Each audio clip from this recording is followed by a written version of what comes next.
రాజకీయాలంటే చట్టసభలకు దారి చూపించే మార్గాలు. రాజకీయ నేతలంటే లక్షలాది మందికి ఆదర్శం చూపే వ్యక్తులు. రాజకీయం ఎవరైనా చేస్తారు. అయితే అందులో పేరు ప్రఖ్యాతలు సంపాదించి ఆదర్శంగా నిలిచేవారు మాత్రం కొందరే ఉంటారు. ఆయనే రాచమల్లు శివప్రసాద్ రెడ్డి. ఎవరు ఇతను? ఎందుకు ఆయనకు అంత ప్రత్యేకం? ఇదంతా తెలుసుకోవాలంటే లెట్స్ వాచ్ ద స్టోరీ. పొద్దుటూరులో వికసించిన పువ్వు, ఎంతో మందికి ఆదర్శప్రాయమైన నేత, 2 సార్లు వరుసగా గెలిచి నిలిచిన ప్రజల మనిషి, సమానత్వమే సర్వం అనుకునే వ్యక్తి. ఆయనకు తెలియని రాజకీయం లేదు. విమర్శకుల నుంచి కూడా ప్రశంసలందుకునే నేత రాచమల్లు శివప్రసాద్ రెడ్డి. కడప జిల్లాలో ఈయన పేరు తెలియనివారున్నారంటే అతిశయోక్తి కాదు. 2 సార్లు పొద్దుటూరు ఎమ్మెల్యేగా గెలిచి తాను ప్రజల మనిషినని నిరూపించుకున్నాడు.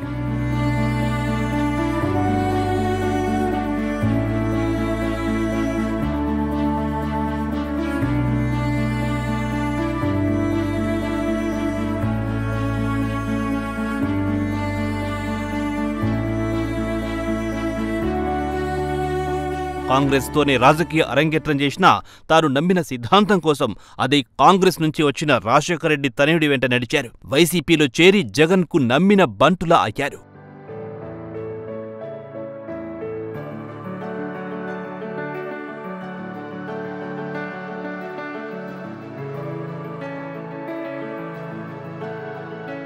(1966) రాచమల్లు శివశంకర్రెడ్డి, మునిరత్నమ్మ దంపతులకు జన్మించారు.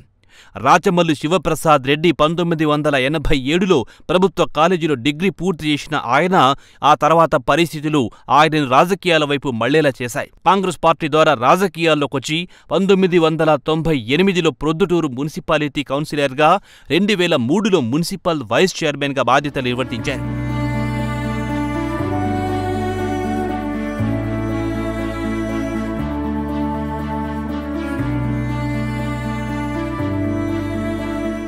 ఆ తర్వాత సెప్టెంబర్ 2004 నుండి 2005 మార్చి 5 వరకు మున్సిపల్ ఇన్ఛార్జి చైర్మన్గా పనిచేశారు.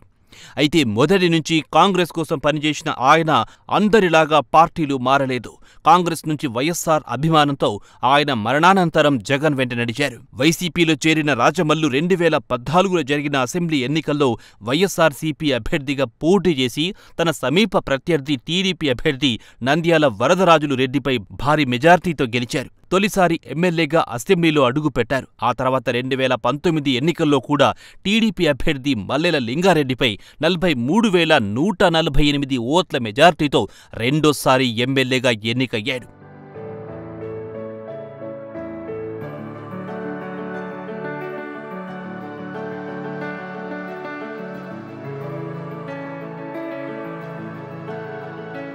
వైసీపీ నుంచి 2 సార్లు వరుసగా ఎమ్మెల్యే అయిన ఘనత దక్కించుకున్నారు రాచమల్లు. ఎన్నికలకు 6 నెలలకు ముందు అధినేత జగన్ నియోజకవర్గ ఇన్ఛార్జీలో మార్పులు చేర్పులు చేశారు. చాలా మందికి స్థానచలనమిచ్చారు. ఎంపీలకు ఎమ్మెల్యే టికెట్, ఎమ్మెల్యేలకు ఎంపీ టికెట్, ఎమ్మెల్యేలను నియోజకవర్గాలకు మార్చారు. కానీ ప్రొద్దుటూరులో ఆ సీన్ కనిపించలేదు. ప్రొద్దుటూరు అంటే రాచమల్లు తప్ప మరో అభ్యర్థి కష్టమని నమ్మిన అధిష్టానం ఆయనను మార్చలేదు. ఆయన స్థానాన్ని ఆయనకే దక్కేలా చేసింది.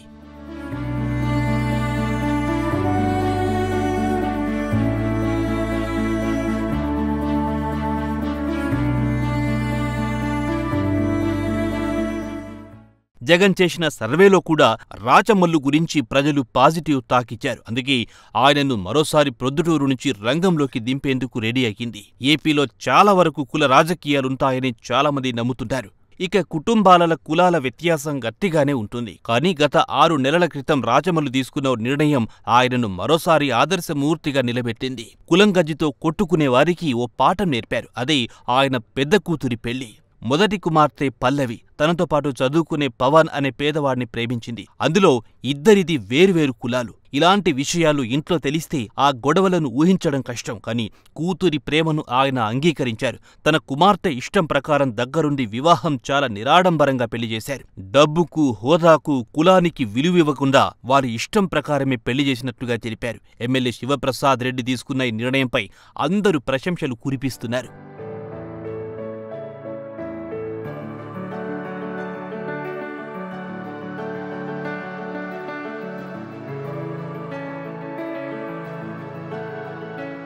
2 దఫాలుగా ఆయనే గెలవడం వెనక నియోజకవర్గ అభివృద్ధి అనేది ప్రజల మాట.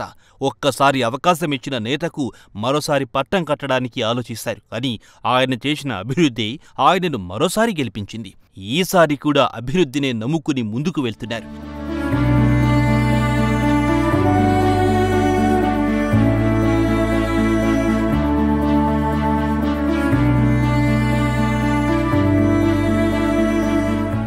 జగన్తో సాన్నిహిత్యంతో నియోజకవర్గానికి నిధులు తెచ్చి ప్రజల తాహార్తిని తీర్చారు. రోడ్లు, విద్య, వైద్యం లాంటి సదుపాయాలను తీర్చారు. ఎన్నికలైనా పర్వాలేదు, అభివృద్ధి ముఖ్యం అనుకునే వ్యక్తి రాచమల్లు. అందుకే మొన్నటికి మొన్న నియోజకవర్గాల పర్యటనకు ముఖ్యమంత్రి జగన్ రాగానే మరికొన్ని అభివృద్ధి పనులకు శ్రీకారం చుట్టారు. పెన్నా నదిపై బ్రిడ్జి నిర్మాణానికి 53 కోట్లు మంజూరు చేయించారు.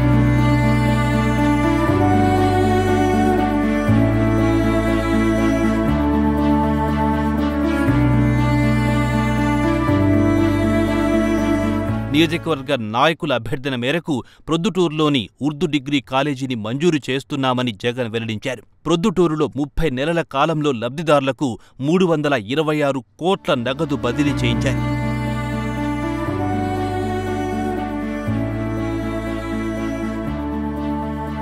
ఈ నియోజకవర్గంలో ఇళ్ల స్థలాల కోసం 200 కోట్లు మంజూరు చేయడమే కాకుండా 22,212 మందికి ఇళ్ల పట్టాల పంపిణీ చేశారు. డ్రైనేజీ వ్యవస్థను ఆధునికీకరించారు. మరో 171 కిలోమీటర్ల పొడవైన అధునాతన పైప్ లైన్ను ఏర్పాటు చేసేందుకు శ్రీకారం చుట్టారు.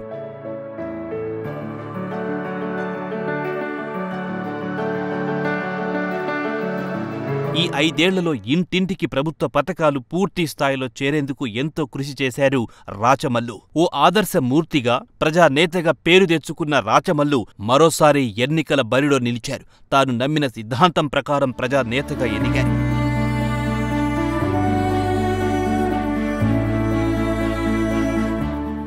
ప్రొద్దుటూరులో మరోసారి మొలిచే పొద్దుతిరుగుడు పువ్వు ఆయనేనని నియోజకవర్గ ప్రజలు డంక బజాయించి చెబుతున్నారు.